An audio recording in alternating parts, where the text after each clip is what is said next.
Selama ini ya kita selalu menyebutkan kata pupuk, kemudian pupuk dan segala macamnya, pupuk dan lain sebagainya. Nah pertanyaannya, apa itu pupuk? Ya tidak. Nah saya ingin kembali dulu ke zaman nenek moyang kita dulu. Zaman dulu belum dikenal dengan yang namanya pupuk, ya tidak. Nah kan nenek moyang kita dulu itu selalu menanam dengan memanfaatkan barang-barang sekitar dan juga memanfaatkan kesuburan tanah yang ada di sekitarnya. Nah mereka menanam hanya mengandalkan kesuburan yang ada di daerah tersebut. Bagaimana hasil produksinya? Bagus, ya kan? Pakai pupuk enggak? Tidak. Ternyata tidak pakai pupuk juga tanaman bisa tumbuh dengan maksimal. Namun karena semakin waktu berlalu, kebutuhan jadi semakin meningkat, maka kita harus memaksa tanaman untuk berproduksi lebih banyak lagi daripada sebelumnya. Pupuk sebetulnya adalah bukan makanan tanaman, tapi adalah makanan tambahan tanaman. Karena sebetulnya makanan asli dari tanaman itu adalah apa yang sudah ada di dalam tanah. Namun karena ketersediaannya kurang, sehingga tanaman di sini membutuhkan lebih banyak lagi unsur hara atau nutrisinya, maka kita tambahkan suatu zat namanya adalah pupuk. Nah, kalau tidak dipupuk tanaman kita tidak subur. Sebetulnya makanan tanaman itu sebenarnya sudah ada di tanah. Namun terkadang seiring berkembangnya waktu dan seiring berjalannya waktu, kita pakai terus tanah pertanian kita, maka kesuburannya semakin berkurang. Ibaratnya kita nyetok mie sedos isinya misalnya 24, ya 2 lusin 24, makan tiap hari, apa yang terjadi? 20 hari kemudian tinggal sisa 4. Dan pupuk sendiri juga berdasarkan bahan pembuatnya itu terbagi menjadi 2. Yang pertama adalah pupuk organik, ya pupuk organik, di mana pupuk organik ini adalah pupuk yang digunakan dari bahan-bahan yang ada di alam. Nah sebagai contoh zaman nenek moyang kita dulu, zaman nenek moyang kita tuh sebetulnya cuma memanfaatkan kotoran hewan, sampah rumah tangga, sampah tanaman-tanaman dan juga pepohonan dikumpulkan dan kemudian diberikan kepada tanaman budidaya. Jadi sebetulnya zaman nenek moyang kita dulu sudah menggunakan pupuk, tapi pupuknya adalah lebih banyak ke unsur pupuk organik. Namun semenjak namanya revolusi hijau tahun 80-an, nah di mana revolusi hijau tersebut kita dituntut untuk swasembada pangan, katanya zaman Pak Harto. Ya kan? Maka dikenalkan suatu teknologi namanya adalah pupuk sintetis. Kenapa jadi disebut pupuk sintetis? Karena begini, di dalam pupuk organik sebetulnya terkandung unsur hara, terkandung makanan. Cuman isi dari pupuk organik ini adalah karbon, makanan untuk tanah, dan unsur hara, makanan untuk tanaman. Di mana nanti makanan untuk tanah tersebut kemudian kita berikan ke tanah, kemudian makanan tanah tersebut dirombak oleh bakteri-bakteri atau mikroorganisme yang ada di sekitar, sehingga rombakan-rombakan tersebut kemudian nanti jadi pupuk kembali. Dan itu pada dasarnya membutuhkan banyak tenaga seperti itu. Nah karena waktu itu inginnya cepat dan inginnya instan, maka diciptakan satu pupuk namanya pupuk sintetis. Namun diciptakan dengan bahan-bahan alternatif yang pastinya jadi lebih, biaya produksi jadi lebih murah. Karena bayangkan satu karung tai sapi, satu karung kotoran sapi berapa? Anggap misalnya 15.000 ya kan, 15.000. Dan dari satu karung kotoran sapi itu nitrogennya hanya 2%. Maka diciptakanlah, orang menciptakan bahan dari amoniak, ya bahan dari amoniak supaya menghasilkan namanya nitrogen juga dengan biaya yang lebih murah lagi. Maka terciptalah satu pupuk namanya urea. Namun seiring berkembangnya waktu, karena petani merasa wow pertumbuhan tanaman luar biasa menggunakan pupuk sintetis di sini, akhirnya muncul namanya ketagihan. Dan ketagihan akan mengundang namanya ketergantungan. Sehingga apa yang terjadi? Orang bila tergantung itu di bawah apa di atas? Nah makanya Anda nggak bisa lagi menyentuh bumi, tergantung aja terus. Dan yang namanya tergantung berarti terjerat di mana?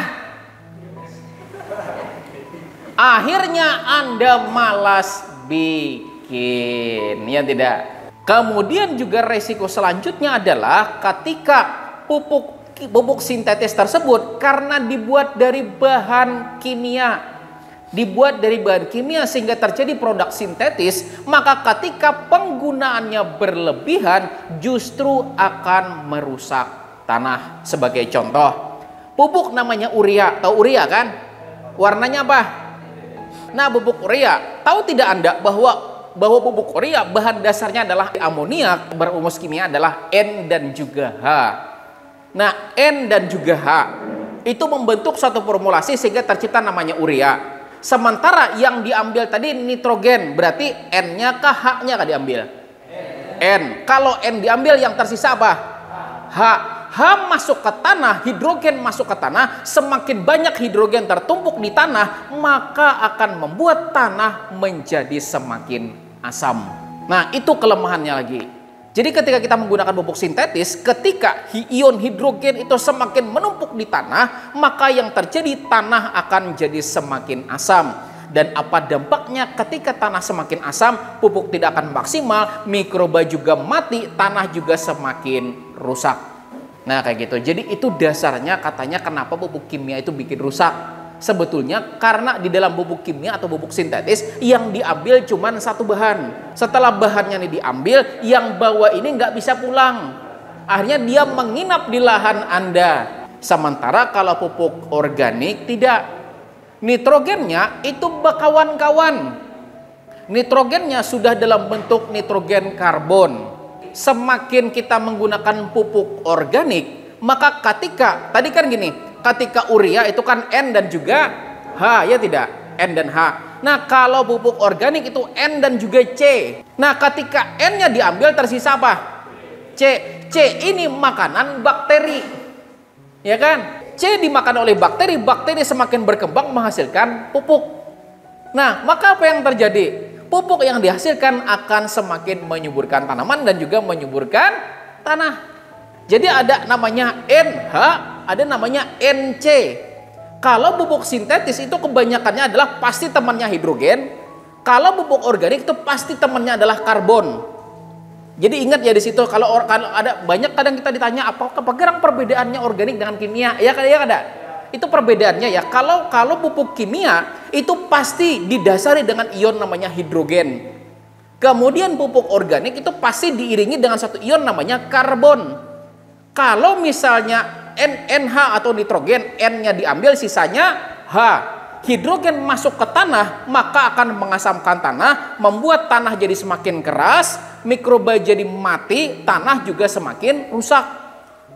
Beda dengan NC, nitrogen diambil, sisanya C. C atau karbon merupakan makanan bagi mikroba. Mikroba kemudian ibaratnya tukang Anda dimakani, begawi kadinya, begawi. Jadi semakin Anda memperbanyak karbon di dalam tanah pertanian Anda akan semakin subur. Nanti akan saya jelaskan detail apa peran dari karbon tersebut. Nah, jadi ini yang saya sebutkan tadi ya, bahwa laju pertumbuhan penduduk pada dasarnya tidak seimbang dengan ketersediaan pangan. Kita nih sebetulnya semakin tahun itu penduduk kita semakin banyak karena seekong orang tuh beranak aja terus. Makin kita nak ada tapi hakun BKB ya kada. Wah, ya banyak anak banyak rejeki, akhirnya beranak banyak. Akhirnya mengharuskan kita untuk menyediakan pangan yang semakin banyak. Nah, dengan ketidakseimbangan di sini, maka para petani diharuskan waktu itu untuk memproduksi suatu bahan yang menggunakan pupuk namanya pupuk sintetis. Di mana yang namanya pupuk sendiri itu terbagi menjadi dua kategori. Berapa kategori? Dua. Kategori pertama namanya kategori makro, kategori kedua namanya kategori mikro. Makro itu kebutuhannya banyak, ya kebutuhannya banyak, mikro kebutuhannya sedikit. Ibarat Anda makan itu wajib ada apa? Makan itu wajib ada apa? Wajib ada karbohidrat. Dan karbohidrat itu salah satunya nasi, tepung itu karbohidrat. Cuman karena kebiasaan orang Indonesia belum makan, kalau belum makan Nasi, padahal ke warung sudah habis 3, wadai, tetap bilang belum makan karena belum makan. Nah, bujur kada. Jadi kita makan itu wajib ada karbohidrat. Salah satunya adalah nasi. Kemudian apa lagi? Lauk, ya tidak? Ujar kita iwak, ya tidak? Tapi iwak bukan salah satunya lauk. Terkadang kita iwak napa hayam, iwak lon hayam. Iwak ya iwak, ayam ya ayam, ya tidak, cuman kadang kita iwak ayam itu kan jadi iwaknya bentuk ayam. Jadi dalam makan itu kan wajib ada karbohidrat, wajib juga ada lauknya. Lauknya itu bisa dalam bentuk ikan, dalam bentuk ayam, dalam bentuk lainnya misalnya juga boleh. Kemudian yang ketiga wajib ada apa lagi? Sayuran, boleh gangan dan lain sebagainya, ya tidak? Dan itu wajibnya. Nah, itu yang dimaksud dengan kategori pertama disebut dengan makro. Nah, yang kedua adalah mikro. Nah, ketika Anda makan, ya kan, ketika Anda makan tadi ada nasi, ada lauk, ada karbohidrat, ada lauk dan juga ada sayur. Kemudian ditambahin bawang goreng, enak nggak? Ditambahin sedikit bawang goreng, enak tidak? Enak kan? Nah, tapi bawang goreng sifatnya mikro, sedikit. Bayangkan kalau separuh piring isinya bawang goreng. Enak tidak? Tidak enak. Jadi yang namanya mikro itu ya Bapak Ibu semuanya, itu kalau sedikit kebutuhannya memang sedikit, kalau banyak justru meracuni. Jadi di tanaman itu butuh sekali unsur mikro, namun kebutuhannya sedikit, keperluannya sedikit, karena kalau banyak meracuni. Sama dengan Anda makan bawang goreng, pakai bawang goreng sedikit enak tidak? Enak. Tapi kalau separuh bawang goreng saya yakin orang jadi makan. Kemudian sambal, pakai sambal enak tidak? Enak. Kalau sesendok 2 sendok. Bayangkan kalau secobekan dikasih sambal gimana? Nah itu, sambal juga adalah unsur mikro, tapi kebutuhannya sedikit. Karena kalau lebih dari 1-2 sendok, bahkan Anda ngasih 10 sendok, ulun yakin Anda cuman makan sambal. Dan yang terjadi ketika makan sambal, perut Anda langsung menari-nari. Aja mules ya kada. Nah itu. Jadi gambaran sederhananya unsur makro dan juga mikro, ada pupuk yang kebutuhannya besar bagi tanaman, ada pupuk yang kebutuhannya sedikit pada tanaman. Disebut dengan pupuk makro dan juga mikro. Apa saja pupuk makronya? Pertama adalah N, nitrogen. Nah itu kebutuhannya banyak bagi tanaman, terutama pada masa pertumbuhan. Tanaman membutuhkan nitrogen hampir 70-80% dalam masa pertumbuhan. Kemudian pupuk yang kedua atau unsur hara kedua itu namanya adalah fosfor. Nah, fosfor dibutuhkan tanaman juga untuk masa pertumbuhan, di mana fosfor di sini perannya untuk merangsang pertumbuhan akar. Kita bikin rumah, apa duluan yang kita bikin? Pondasi, ya tidak? Rumah semakin kuat pondasi, semakin kuat, semakin kokoh. Semakin kecil pondasi, semakin tipis pondasi, rumahnya jadi rawan runtuh, roboh, ya tidak? Nah, jadi fosfor di sana membangun pondasi tanaman. Dan unsur ketiga namanya unsur kalium.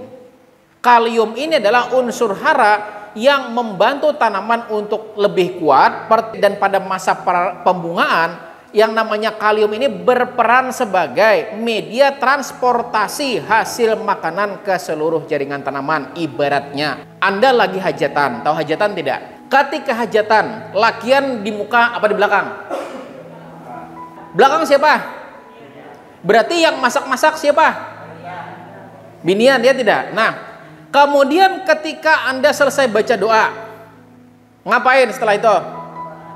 Nah, kan? Setelah selesai baca doa, ini pikirannya adalah makanan ada di hadapan, ya tidak? Masalahnya adalah tidak mungkin ada makanan di hadapan Anda kalau tidak ada yang menyodor makanan ke depan. Istilahnya beso surung, ya tidak? Tidak mungkin ada makanan depan Anda kalau ada yang beso surung. Maka yang beso surung itu disebut dengan kalium. Jadi ketika masa pembungaan, ya pembungaan ibu hamil, Bu, ketika Anda mengandung, rasa lapar itu dibanding dengan tanpa betinan lebih lapar mana, Bu? Nah, jadi pada dasarnya adalah ketika tanaman mulai berbunga, tanaman sebetulnya membutuhkan makan bahkan berkali lipat dari kondisi normal. Lalu apa yang terjadi kalau ada yang bersusurung? Orang jadi kelaparan. Nah, masalahnya yang terjadi adalah tanaman itu nggak punya mulut, tanaman tidak bisa berbicara, akhirnya tanamannya diam aja. Ketika dia maraju, akhirnya pertumbuhannya minim, kemudian hasil panennya juga tidak akan banyak. Kayak gitu. Jadi kita yang mesti memahami. Jadi tanaman ini mirip dengan perempuan. Pengen itu lebih dipahami. Enggak. Nah, jadi pada masa pertumbuhan tanaman membutuhkan nitrogen dan fosfor lebih banyak. Pada masa pembungaan tanaman membutuhkan fosfor dan kalium yang paling besar. Nah, siapa yang menyurungkan ke bunga, yang mentransportasikan makanan? Itu kalium. Jadi unsur kalium nanti jangan sampai kurang, terutama pada masa pembungaan. Kemudian lagi, di unsur makro sendiri juga ada namanya unsur magnesium. Magnesium di sini fungsinya adalah untuk memaksimalkan fotosintesis atau daun tanaman. Ibaratnya di sini magnesium di sini adalah membanyaki tukang masak. Tukang masaknya ini ada magnesium yang kemudian ini masalahnya tukang masak. Ibarat di sebuah perusahaan itu kalau Anda kerja nggak boleh mengambil bidang lain. Kalau Anda misalnya kerja di bidang tukang angkat-angkat, ya cuma semuanya angkat-angkat aja, nggak boleh mengerjakan yang lain. Sama juga dengan ini. Kalau perannya adalah cuma magnesium, tukang masak di klorofil tanaman, di zat hijau daun tanaman itu untuk memasak unsur hara, memasak makanan bagi tanaman, energi bagi tanaman, maka dia cuma jadi tukang masak aja. Kemudian di sini ada lagi namanya es sulfur atau sulfat. Di sini ada yang pernah kena flu tidak? Saya yakin semuanya pernah kena flu, ya tidak? Misalnya, boleh maju ke depan sebentar, ya. Yuk kasih tepuk tangan dulu ya. Ya, misalnya ulun tanya, assalamualaikum, namanya siapa Pak? Wahid. Oke. Berarti Wahid artinya Mas Wahid, ya kan? Tadi ngapain dengan saya? Salaman, ya kan? Nah, beliau ini tahu nggak tangan saya bekas ngapain? Ya kan? Nah, jangan-jangan ketika saya salaman seperti ini, sebelum salaman saya batuk, saya bersin, hecis. Ya tidak? Berarti tangan saya ini ada influensanya, betul tidak? Nah, ketika salaman, assalamualaikum, maka sebetulnya di tangan beliau ini juga ada influensanya, betul tidak? Dan ketika beliau duduk, ulun yakin pasti ini yang ada. Nah, maka sebetulnya adalah saat itu beliau sedang tertular influenza. Tapi kenapa orangnya tidak sakit? Jawabannya karena ada suatu zat namanya sistem imun yang memproteksi masuknya influenza tersebut ke dalam tubuh. Tepuk tangan Bapak Ibu. Nah, jadi imun tanaman itu imunnya bakal meningkat ketika ada satu unsur hara namanya belerang atau sulfur ketika ada di dalam tubuh tanaman. Nah, kemudian di sini ada namanya kalsium. Kalsium ini adalah suatu zat yang dapat memperkokoh, memperkuat, mempertebal sel-sel tanaman. Dimana kalau Anda pernah melihat tomat busuk pantat, pecah, ada? Disebabkan karena selnya kurang kuat. Nah, jadi memperkuat selnya itu bagaimana? Dengan memaksimalkan unsur kalsiumnya. Karena ibarat balon. Kan kita balon tuh pengennya besar, ya tidak? Cuman kira-kira dulu kulitnya besar apa enggak? Karena kalau kulit balon tersebut tidak besar, kulit balon tersebut tipis, Anda pompa terus, apa yang terjadi? Pecah. Begitu juga dengan jenis tanaman bulat, buah besar. Kalau Anda pompa terus, ya pompa terus dengan memaksimalkan unsur kalium, kemudian pupuk yang lain sebagainya, begitu kan? Kemudian tomat Anda pecah, menandakan kulit buahnya tipis. Berarti unsur kalsiumnya kurang. Jadi unsur kalsium itu paling ideal diberikan menjelang berbuah. Menjelang itu kan berarti mau, ya tidak? Nah, kan berarti kalsium itu sebaiknya diberikan menjelang berbuah. Karena kalau misalnya Anda memberikan menjelang berbuah, berarti Anda memproduksi balon yang kulitnya tuh kuat, kulitnya tuh tebal. Nah, jadi Bapak Ibu semuanya sudah tahu kan di sini cara penggunaannya ketika nitrogen di sini digunakan untuk masa pertumbuhan. Fosfor juga mulai masa pertumbuhan sampai masa pembungaan dibutuhkan. Kalium ini lebih banyak dibutuhkan pada masa pembungaan. Kemudian magnesium ini tukang masak. Tukang masak ini dibutuhkan mulai awal sampai akhir. Karena bilanya hajatannya kecil tetap perlu tukang masak, hajatan besar tetap perlu tukang masak. Jadi dibutuhkan dari awal sampai dengan akhir. Kemudian sulfur juga dibutuhkan dari awal sampai dengan akhir, dan kalsium itu lebih banyak dibutuhkan masa transisi. Transisi itu masa mau berpindah, ya tidak? Nah, masa transisi mau berpindah dari masa pertumbuhan ke masa pembungaan. Jadi ketika sudah mau pindah, misalnya cabai misalnya kan udah mau hendak berkembang. Nah, kan hendak berkembang berarti sudah mulai kalsiumnya. Kemudian tanaman padi sudah orang bilang muncul. Nah, itu sudah mulai masuk untuk unsur kalsiumnya. Kemudian lagi seperti tomat sudah mulai muncul, itu mulai masuk kalsiumnya. Nah, jadi Bapak-bapak semuanya pahami di sini, insya Allah jadi luar biasa tanaman Anda nanti. Nah, baru di sini ada unsur-unsur lainnya, ada boron, ada Cl, Mn, Fe dan lain sebagainya. Nah, ini unsurnya adalah pelengkap. Dan hebatnya lagi adalah semua pupuk organik, ya, saya bilang semua pasti mengandung unsur mikro yang lengkap. Jadi artinya ketika Anda ngasih makan makanan pakai pupuk organik, itu semua unsur hara ini sudah terpenuhi. Perbedaannya dengan pupuk sintetis itu hanya unsur tertentu aja. Contoh MKP, K dan juga P, kalium dan juga fosfor. Berarti kan dua aja. Pupuk organik coba semuanya ada. Memang kelebihan pupuk sintetis itu porsinya besar, MKP 52% fosfor, 34% kalium. Organik kaliumnya paling 5%, 6%. Tapi lengkap. Jadi kalau sintetis itu hanya unsur-unsur tertentu saja, kalau organik itu hampir semua tersedia.